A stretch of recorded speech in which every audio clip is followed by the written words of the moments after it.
Hello, everybody. Welcome back to another conversation about gardening and food security, seed sovereignty, and all of these wonderful things that we've been talking about over the last few weeks. My name is Andrea Rowe. I am the Director of Sustainable Environments for Halton Environmental Network. And joining me today is my lovely co-host for this conversation, Wendy. You want to say good morning? Hello. Good morning. Thanks, Andrea. So my name is Wendy Roberts, and I'm a member of the group called Sustainable Milton here in the beautiful town of Milton. And we are going to be involved in different gardens this year, and we have a learning curve, but we are excited and appreciative of everything Grandmother's Voice and Andrea and others who have been on these talks are doing for us. Thank you. So we are short a couple of co-hosts today. So Wendy and I are going to chat about what's going on in our own gardens and maybe deviate a little bit from the expected topic, since neither one of us are experts when it comes to gardening for a small market business, but we do know what's going on in our own situation, so that's what we can talk about. So we were just comparing notes before we went live around what's happening with the seedlings that we've started. So Wendy, why don't you talk about what's happening in under your grow lights and what you did over the weekend? Sure. So what I've got popping up, I've got some eggplant, which Andrea, you had said be patient, and I was. So I have actually large and small eggplants, artichokes coming up for the first time, and these are in little seed containers. I've got a few plants of peppers. I have them under grow lights up here in my living room, and in the basement, I also have some tomatoes. Because I got too excited and planted too many, I've given some away, and then I had to put some of them. I have two boxes out on my deck, and so I transplanted them, and I know it's early, so I made a makeshift plastic cover, and I've covered them. I checked in on them today. They're looking a little chilly, but still alive. And in between, I put down some cilantro and dill seed. So I'm hoping by the time I'm ready to move my tomatoes again, those things can pop up and stay there. And then what else did I plant? So I have some sunflowers going on downstairs. And that's what I have going on. I can talk about where I'm going to put all these little lovelies later. How about you?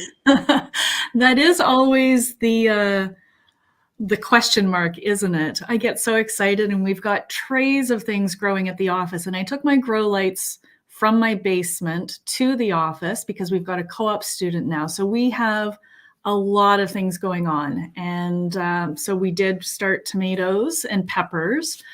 We haven't had a lot of success with the peppers at the office. It's just so dry, and we're having a hard time keeping them watered enough. And that was my concern over the long weekend. So we tried to give them a little bit of extra in the bottom tray and get some watering mats going on, but I don't know, something must have happened with the angle of the tray. The ones on the high end dried out, so we've had a little bit of a loss, unfortunately, but we will get some more things started. And we did start a whole tray of sunflower seeds, which I'm super excited about. And then we actually put all of our native pollinator plants outside for the long weekend because we didn't have enough space under our grow lights and the timers, and nobody was going to be there to move the trays. So we let all of the town facilities know that the trays outside the back door at the community center, please leave them alone. And I was so happy when I showed up to the office this morning and everything was just where we left it, and it's alive and doing well. So we've got lots of wildflowers and grasses started as well because we need to support our pollinators to keep our food system nice and healthy and attract all of those native bees and butterflies that I love to watch too. You know, I could grow things just for the the creepy crawlies that come to visit as much as for the food that they help to support as well. Yes, yes.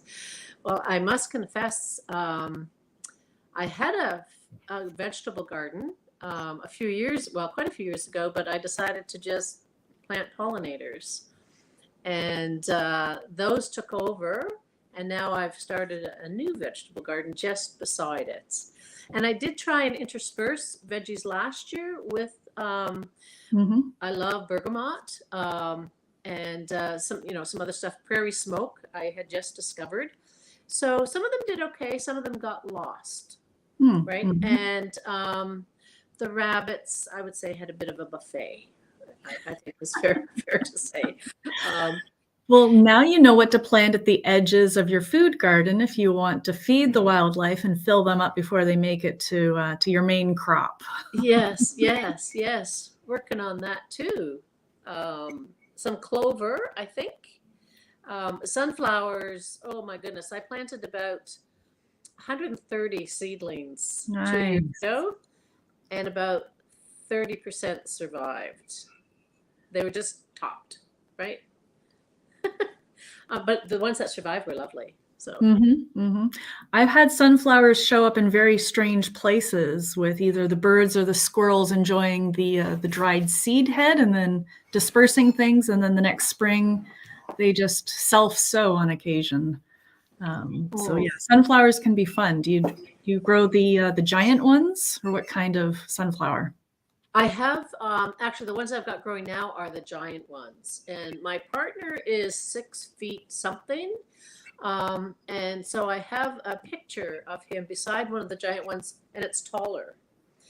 And I acquired a rooster. I have 4 hens, and I acquired a rooster last summer, and it liked to roost on the sunflower. Nice. So each night I would have to, because I couldn't leave him outside overnight, so I'd have to kind of get on a chair and gently coax him down.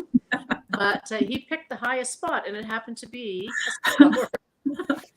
I love that. So I have recently purchased a 5-kilogram bag of sunflower seeds. So I plan on growing them anywhere and everywhere. So if anyone's interested in also growing their gray stripe. So this is the one that produces black oil seed. So it's edible for humans, and the animals. So the birds, the squirrels, they all like it, which leads me into a question from our chat. What do you plant on the edges of your food growing patch to keep the critters away from the things that you want to keep? So this is part of the conversation that we started last week, and it ties in nicely to companion planting and some of the different roles that plants can take as well. So Wendy, do you want to jump in with some of the things that we've talked about planting at the edges of the garden patch? Sure, I'll start with some. I probably don't have them all, but one of them I believe we talked about was like a ground clover. Because the rabbits really like that, and hopefully they won't move too far in after that. And in terms of keeping deer out, I don't remember what we had discussed. Something prickly, something to form like a living hedge. So you can plant raspberries, anything that will kind of poke it and make it uncomfortable and prevent it from coming any further in. But the sunflowers make a nice living hedge as well. And Terry Lynn mentioned cucumbers, anything that will climb and vine. Juniper, yes. A nice evergreen hedge. Sometimes cedars planted along the edge. It depends on how much space and effort and the type of garden too, if you want to do evergreens. But yes, they're nice and prickly and pokey. In different planting styles as well, you can use some of the prickly squashes. They've got really sharp edges and leaves. So if you've got enough space rather to spread out, zucchinis, pumpkins, anything in the cucurbit family with the really prickly, scratchy leaves, that'll help keep out some of the critters. But what was the percentages What were the percentages that we were talking about that you have to be ready to sacrifice or share? I think Kevin had said 30%. Had he not?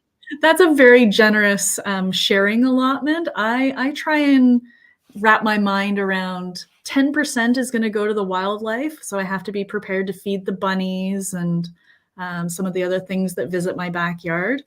I don't have a deer issue because I've got a fenced in backyard, but the bunnies always manage to get in. The squirrels, they can munch away on tomatoes too. So I've heard if you put out a bowl of water, because they generally eat the tomatoes for the water content. Oh. Yeah, lots of good things to check out. What do the bunnies like to eat? They eat my primroses at the back corner, and I know that's where they dig under the fence. So they fill up, and I haven't had problems with bunnies in my garden, although I do see evidence right now that they're here and checking out the garden. But they don't tend to eat too much, or put them in pots and just keep them out of reach. And what do the marigolds, because I've heard plant marigolds around, what do those keep away? They tend to repel some of the flying bugs. So they are known to repel things like aphids that will infest your vegetables as well. So yeah, anything stinky can be used as a deterrent. Instead of attracting the pollinators, there are certain pests that we want to deter. So marigolds are good for that. And I don't have them all memorized. I do tend to rely on my electronic cheat sheets. Yep.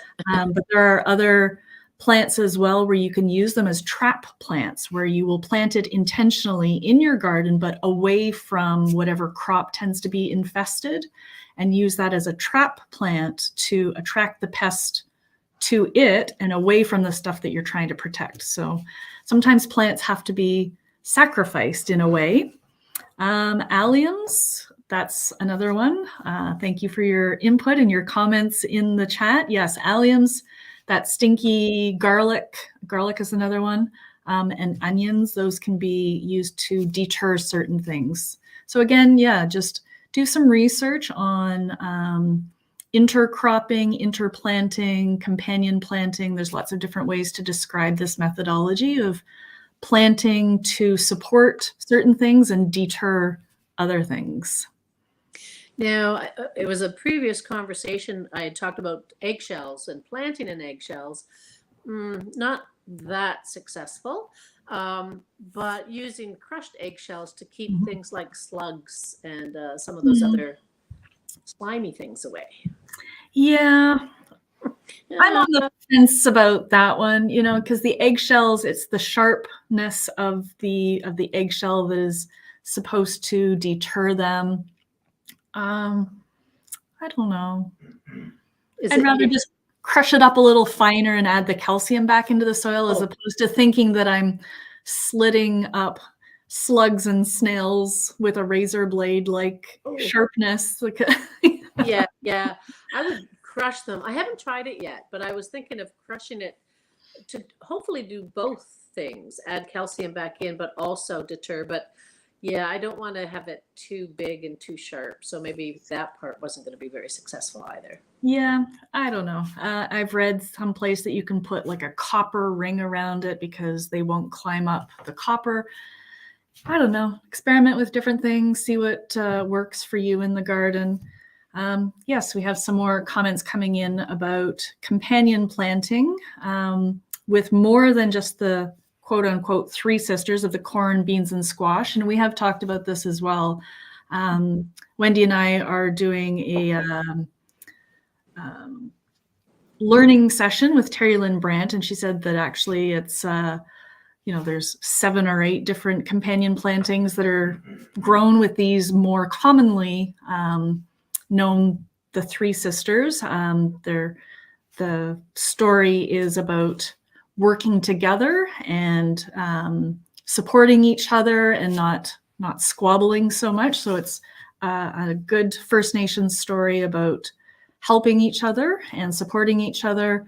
And yes, there are lots of other plants that can be included in this style of planting. Milkweed is one of them. The taproot helps to break up the soil and release the nutrients so that they're more available for some of the other plants. And yeah, lots of different companions that can be included in this planting system. And so she encouraged us to think about as an environmentally sustainable gardening methodology as opposed to corn, beans, and squash. They have to be grown together. It's what's the bigger meaning behind the story, and it's supporting each other in the growing. All right. Is there anything else around companion planting that I've missed in that summary from Terry Lynn? I'm trying to read the comments as we go along. Yeah. No, I think I thought the interesting part was I think some people just look at the traditional threesome versus looking at what other plants can do that. I should say, Andrea, that Sherry and Melanie and I went out to stake the garden in terms of wonderful. Do the quarter on the weekend. Mm-hmm. And so, we practiced the kind of look 100 feet beyond. We were talking about windbreak, but the wind seemed to change while we were there. So I think we still have a lot to do. Yes, that piece of land up at Country Heritage Property that the Grandmother's Voice Garden will be on it's going to be at least 7 years in its infancy stage, isn't it? There's a lot of work to do there. There's a lot of weeds that we need to get under control, or at least figure out, can we use them to our advantage somehow? Because they're there. Yeah. Yeah. And I know that there is some milkweed to help break up that soil. So we may have to encourage more milkweed to take seed there, or plant some other pollinator plants. There's a question in the chat as well that I will read and see if you and I can figure out an answer to it. So, perch to attract birds that eat, I'm thinking that's beasts, so our creepy crawlies. So yeah, that's another interesting aspect too, that we want to potentially plant pollinator plants that will attract the birds that will then eat maybe some of the less beneficial insects that we don't want in our garden. Oh, pests, right, yes. Beasts, pests, it's kind of like Wordle of the day. What's the fill in the missing word? Any other thoughts on that too, attracting the birds? Maybe what are some plants that we could include that they could perch on and get a good vantage point of what's happening in the garden? Well, I put little shrubs in. Well, actually, it's gotten quite big, but with elderberry. Mm-hmm. And I've had birds perching there. I also have these huge, I forget the name of them. They certainly travel quickly, and they're very tall with like a sunflower thing. Mm-hmm. And the finches, the cut plant. Oh, yeah. Okay. And the leaves are like this. And so they gather the water, and they're full of goldfinches. Interesting. Because they love to sip the water out of the cut plant. Mm-hmm. So we have quite a few of those. They travel well. Well, that's good. I've only recently discovered cut plants, so I've started to include it when I do pollinator gardens, and I've collected some seeds. So hopefully we can bring some up to the Grandmother's Voice Garden as well. Yes, I was just thinking that might be a nice break, actually. Mm-hmm. And they will come back year after year too. So we can do the annuals like the sunflowers, but also put some perennials in there that will keep our garden year after year and make it a little bit more sustainable, that we don't have to keep purchasing annual seeds. Yes. And did you know much with the wild bergamot the last 3-4 years, and I'd never seen the hummingbird moth before that, but I can go out on any sunny day now, and when my bergamot's out, and see 2 or 3 hummingbird moths, and they're Aren't they just amazing? I can't stop looking at them. Yeah, yeah. Um, so and I'm assuming they are a great pollinator because they Mhm. just travel from plant to plant. Yeah, so the I'm gonna generalize a little bit too, but not only do we have to provide a food source that will attract them, so they're coming for the nectar in the plant, but we also have to make sure that we're providing suitable nesting and overwintering sites for some of these pollinators as well. Because if we're not providing nesting cavities, if they are like hollow twigs or some of our deadwood stems or bare patches for the ground dwelling, we have to really understand where these things like to live and overwinter. And once you've got them and they're established and they're happy, then they will come back and multiply. But yeah, it's not just about giving them the nectar source, but also understanding what are the other requirements, the source of water, enough heat, the shelter, and an overwintering site as well. So you must have a well-established pollinator-friendly backyard. It's just growing like wild. So I've done a big patch and then little patches. My goal is to just have nothing but pollinators, but someone in my household really likes cutting the grass. Mm. So, but the chickens have helped because I think I'm killing the grass with all of the straw. So, yeah, I just keep expanding the pollinator parts. We won't tell him. We won't tell Ian.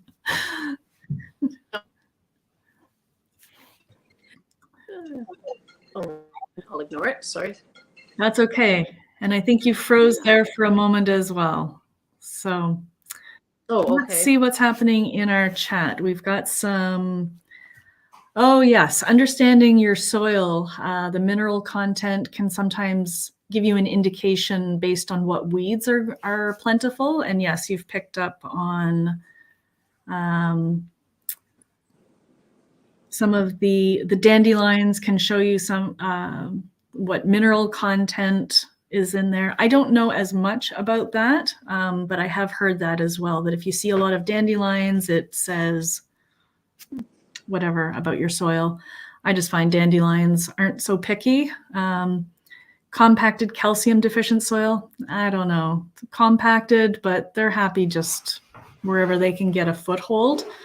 If you want to really understand your soil, I would get a handful of it, shake it up in some water, let it settle, and then you can see how much sand, silt, clay you've got in there, or do a pH test. But maybe those who know a little bit more about that subject could weigh in if there's anybody online, or send us a note afterwards.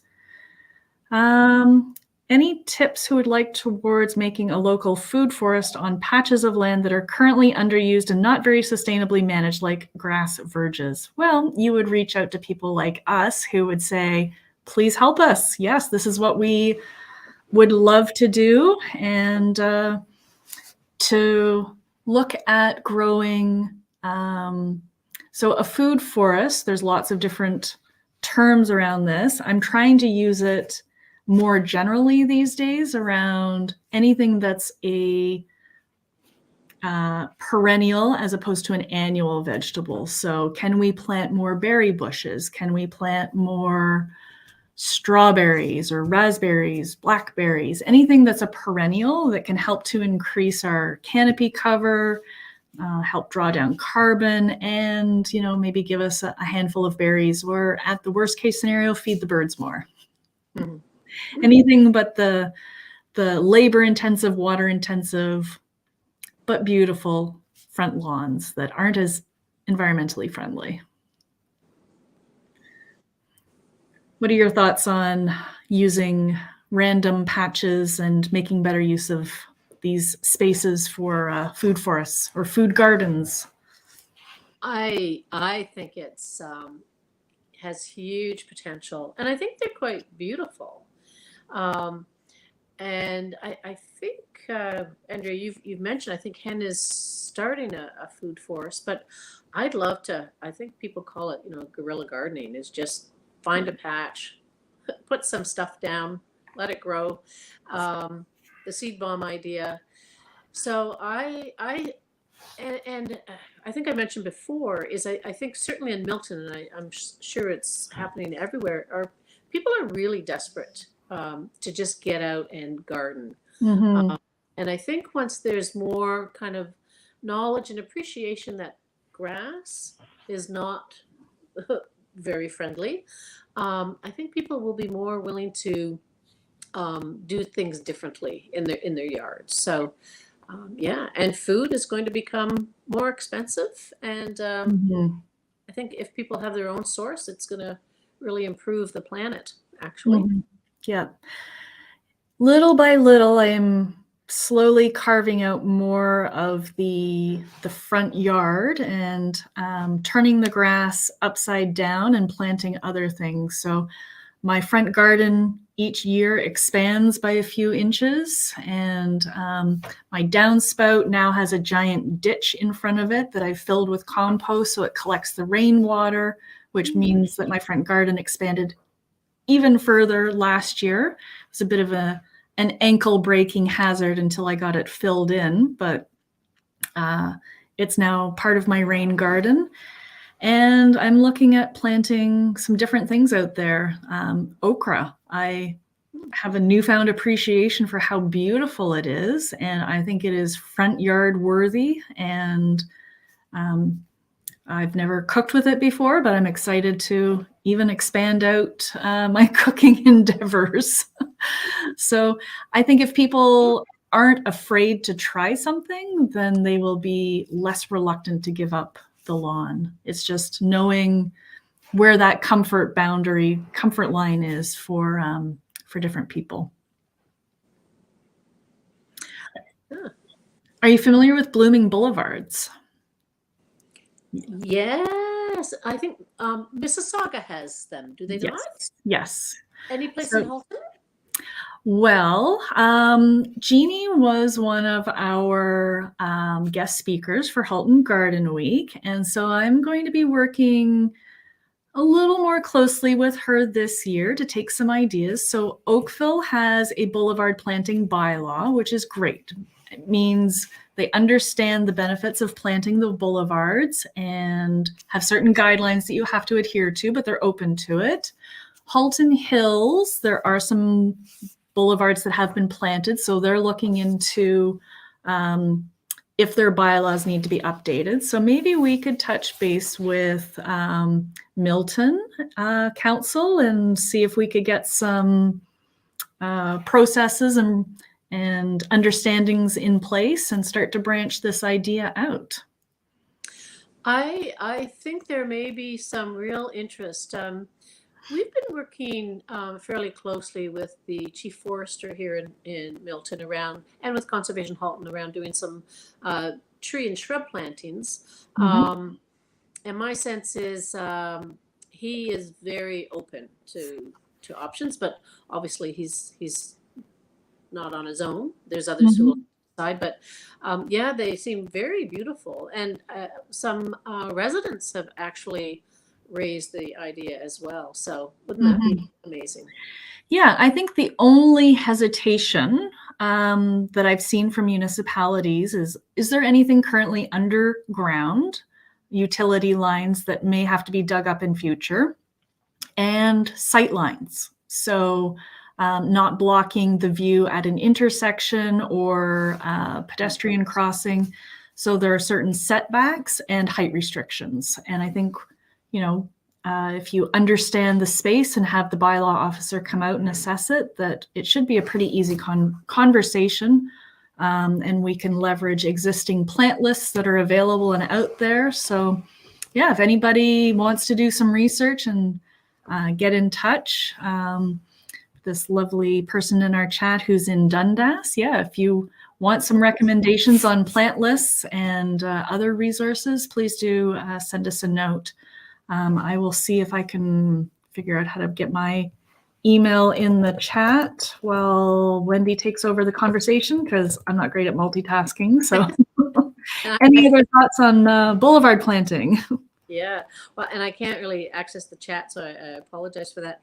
And I'm also thinking, and this would probably apply to Hamilton as well, but the regional government, because I'm up Tremaine Roadway, and there's boulevards there, so we could also approach the region for their roadways around boulevards, which leads me to like a really tangent. A left turn, okay. Walking down the main street of Milton, there's a lot of old buildings that have flat rooftops. And so I was fantasizing about, wouldn't it be lovely to have like Milton or whatever community, Dundas is gorgeous, as the town of rooftop gardens. Now, I'm sure you have to shore them up, with the right engineering stuff, but. Yes, load bearing restrictions. Yeah. Are there any that you're aware of in Oakville or Burlington? Rooftop? No. I know that there's a group. The name will come to me at some point today, and I think they're based in Toronto. And my issue with rooftop gardens, well, Ryerson has an amazing food rooftop garden and food share. They've got different high schools where I don't know who puts a tennis court on the top of a building, but where they've got proper guards and fences to keep people from falling off. So there are safety restrictions, load bearing requirements, lots of things that, yes, engineers need to be involved. But as far as green roofs, my issue over the years has been that they're always promoting sedums. Okay. So, what other shallow rooted plants can we potentially grow that we can also eat? And that's where I would like to branch out. And yes, I know that there are new construction opportunities happening. I think the CIDC building downtown that's just being built around Union Station has this massive rooftop garden going in. So soil depth, drainage. I don't think it's as easy to retrofit as we would hope. Yeah, that would. And no, sedums aren't native, which is why I have a problem. Yeah. What is native that could also be used in a rooftop growing application? And edible, preferably. And, well, why not? Why not try for the trifecta?